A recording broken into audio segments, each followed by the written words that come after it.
Evening, everyone. Today's a big day in the drumming calendar in the UK, and it's the birthday of the late great Bob Armstrong. A great man, incredible drum teacher, one of the best drum teachers in the country. Just incredible. And when I was just starting out, I had lessons with a guy called Phil Solomon, who I'll also do another vlog about later, who was another great drum teacher. Whilst I was having lessons with Phil, I was with him for a long time, and I was a big fan of the playing of Steve White, who played with Paul Weller, and he played on a record I loved called Heavy Soul, which had lots of tunes I used to play along to all the time. And I read an interview with Steve White in a publication that no longer exists. I'm really showing my age tonight. And this publication's called Drums UK, and Steve did the interview, and he talked about Bob, he talked about all his influences. It was a brilliant magazine, and it's a shame it doesn't exist anymore, but I think they only did probably 20 issues or something, but there were some great interviews in there. It was a really good magazine, and I heard about Bob in there. And then I'd also seen Andy Gangadine, who famously studied with Bob also.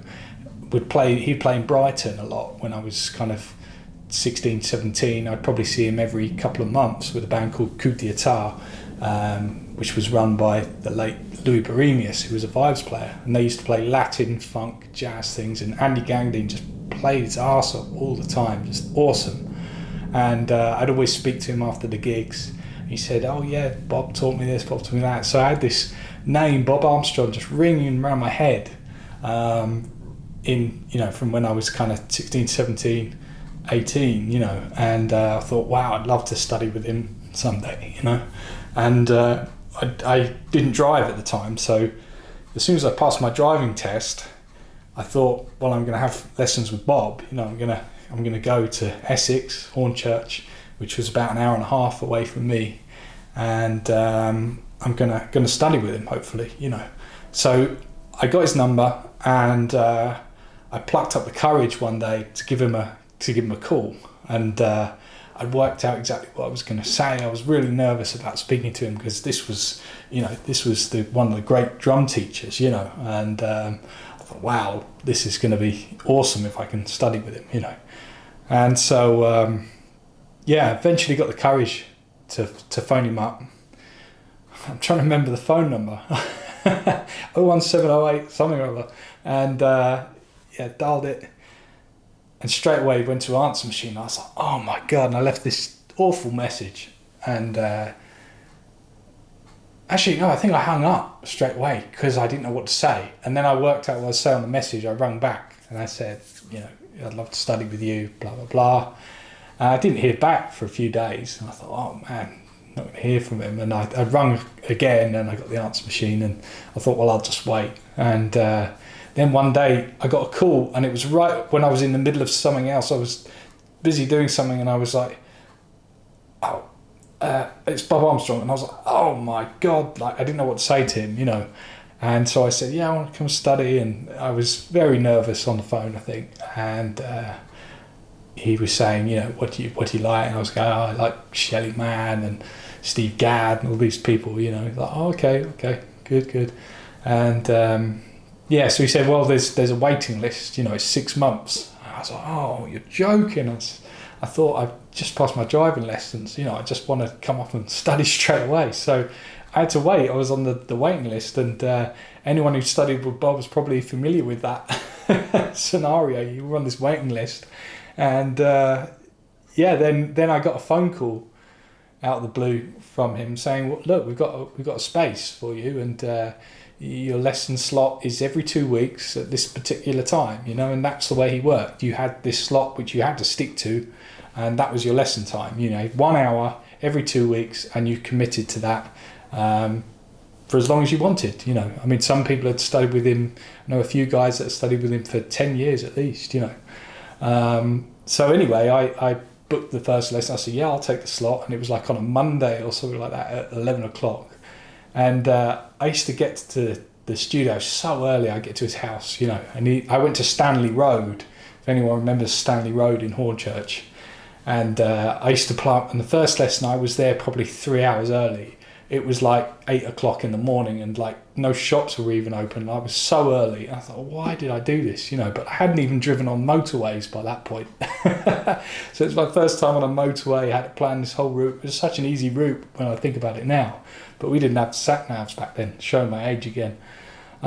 So yeah. Anyway, so I went there, and I didn't realise at the time that he actually had a waiting room there was a waiting room where you'd go for your lesson in the garden, and there was a big kind of soundproof outbuilding, and there was a waiting room you could watch videos on. So you could watch Vinny, you could watch Steve Gadd, you could watch Steve Smith, all these great drummers before your lesson. And quite often you'd hear the person before you having their lesson, and sometimes they'd be getting a hard time. Bob didn't suffer fools gladly at all, If you hadn't done your work, then you were out on your ear, to be honest, So I always made sure that I worked as hard as I could, and I practiced everything as much as I could, as much as time would allow. So in the lessons, they were really interesting. When you walked in, it was always very kind of high pressure environment, really. You were given the material to work on for a couple of weeks, and then you had to play it to him without mistakes, and he would be in the room, and there'd be a drum kit facing the wall with a mirror, and so you would just see him in the mirror looking at you playing the thing, and the pressure of that, of just him watching you and you're trying to play this piece, was just insane, and it took a long time before you actually felt comfortable in your lesson actually playing in front of him. He was that heavy, really, and then over time you really kind of warmed to each other, and he'd start having a laugh with you, and but yeah, he meant business, and he would pop out. He smoked a lot of the time, and he would always pop out for a cigarette. He said, I'll be back in a minute. Pop out for a cigarette and just leave you playing. And one time he said, don't play anything else with what you're playing. That's what you're playing. You stuck with it. Well, one time I was waiting for my lesson. It was a guy before me. I don't know who it was. And Bob had gone out for a cigarette. And the guy, as soon as Bob left the room, he was playing like a Latin thing. And the guy just started playing drum solo from the thing. It was insane. I think, what's this guy doing, And Bob had gone out for a cigarette, and then Bob came back, and he walked in and he went, bloody idiot, like that. And then he walked in, shut the door, and I just heard Bob, stop, like that. And the guy's like, what? And the guy got completely roasted and basically thrown out, And, Bob just wanted you to play what he wanted you to play, and he wanted you to perform at your best on the day, and you had to have practiced the stuff. So I had a great time. I worked as hard as I could for 4 years with him, which was amazing. Amazing opportunity, and learnt so much. And with these people, they sort of become your mentors. You sort of look at them and you think, I want to be like that guy. Because he was so well respected. You would often go to gigs and be working with musicians, and if you somehow got onto the story of who you're having lessons with or whatever, they say, oh, Bob Armstrong, yeah, he's a great teacher, So he was completely revered by other musicians as well, which is a real mark of the man he was, So yeah, amazing guy, very lucky to know him. Today is Bob's birthday, so I wanted to raise a glass of wine to him. He's no longer with us now, Bob Armstrong, sadly, as you guys who study with him, left us a few years back now. And I kind of lost contact with him after I stopped having lessons with him, which was from 99 to probably about 2003, 2004 maybe. And I hadn't spoken to him for a long time. I did have a couple of phone calls with him, but I was just busy doing other things. You just sort of lose touch if you don't see everyone regularly. And then I noticed one day, by the way, cheers Bob, happy birthday Bob. But yeah, I noticed one day, and Bob's not the sort of person you would have thought, if you know Bob and you study with him, you wouldn't have expected to see him on like Facebook or anything like that. But one day I was on Facebook all of a sudden I saw him pop up in a comment somewhere. Oh my God, Bob's on Facebook. And what was amazing about him being on Facebook, this is another mark of who he was basically on there, and it seemed like he was just going around to encourage people about their drumming and going, this sounds great, well done, and blah, blah, blah. And I just thought, wow, is this the same guy? I didn't expect. Amazing. And I reconnected with him through that, and which is the power of social media at the time, you know, which is amazing. And got talking to him again, and then I found out that he was actually teaching at a shop that I used to go and visit as a regional manager for a company selling Gretsch drums.